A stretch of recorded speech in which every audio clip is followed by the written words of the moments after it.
agaasimaha guud ee wasaaradda tamarta iyo macdanta ee dalkan jamhuuriyadda Soomaaliland Dr. Shucayb Cismaan Maxamuud ayaa saxaxay qandaraaska koronto ballaarinta magaalada Boorama kaas oo ay ku guuleysatay shirkadda Bayuur mashruucan uu maalgelinayo Banka Adduunku isla markaana ay fulinayso wasaaradda tamarta iyo macdanta ee Soomaaliland waxa uu jeedkiisu yahay in bulshada Boorama ay hesho koronto jaban bad qabta la isku haleyn karo isla markaasina ka timaado ila nadiifa oo aan deegaanka dhibaato u geysanayn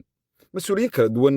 ayaa mashruucan lagu saxeexayay koronto ballaarinta magaalada Boorama hadal ka soo jeediyay waxaana ay si weyn u soo dhaweeyeen in magaalada Boorama ay hesho leer ku filan isla markaasina ay bulshadu ay si weyn ugu baahan tahay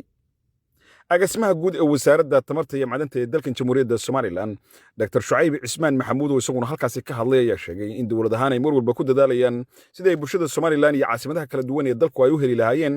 leer jaban isla markaasina ay bulshadu isku haleyn karto mar kastana la heli karo waxaana uu sheegay in mashruucani laga hirgelin doono magaalada Boorama isla markaasina wax weyn u tari doono baahida ay bulshadu qabtay inay hesho leer jaban saaka aanu joogna xafladan oo ah xafladda saxiixa qandaraaska mashruuca koronto ballaarinta magaalada Boorama mashruucaas oo ka kooban 8 megawatt oo DC solar iyo 20 megawatt oo battery iyo 5 kilowatt oo evacuation line mashruucan oo soo socday muddo sanad iyo dheeraad inta aan joognay iyo muddo ka horeysay maanta aan u joogno saxiixiisii oo soo maray caqabado badan iyo shaqo xoog u badan kala saaristiisii designkiisii iyo mashruuca bilowgiisii oo aan maanta u joogno saxiixiisii oo uu gudbi doono insha Allah implementation maanta wixii ka dambeeya aad baan ugu faraxsanahay kullee wuxuu soo maray waqtiga aadka u dheer oo lagu kala saaray oo soo tartameen shirkado badan oo caalamiya oo dhowr iyo 30 ay u heshay inay ku guuleysato shirkadda Bayuur oo technically iyo financially markii la isku daray ay noqotay shirkadii guuleysatay mashruucaas oo wasaaradahan aan ku dadaalay inuu u dhaco si transparent oo World Bank iyo wasaaradda iyo teamka wasaaradda uu u dhacay ay ku wada qanceen shirkadihii laga guuleystayna oo jawaabahooda iyaguna ay heleen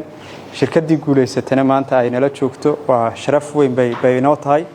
mashruucan oo ah mashruuca ugu weyn xagga tamarta ee wasaaraddu ay gacanta ku hayso marka waxaan rajaynayaa insha Allah mashruucaas in wax badan uu ka tari doono noloshii dhaqaale ee magaalada Boorama iyo guud ahaan qarankaba tamartu waxay lafdhabar u tahay horumarka qaranku gaaro waana inta aynu horumar ka sameeyno tamarta oo baynu faqarnimadana aynu kaga bixi karaynaa shaqada xoogganeed qabateen iyo dabaradayga aad u yeelateen mashruucan transparentka sidii aad uga shaqayseen wasaaradda ee ugu babacdhigteen inuu mashruucan hirgalo waxaa kaloo aad iyo aad si gaar ah haddana mar labaada shaqaalihii wasaaradda ee ama injineeraha ahaadaan ama projectiga mashruuca ahaadaane say ugu dhabar adeegeen iyaguna igoo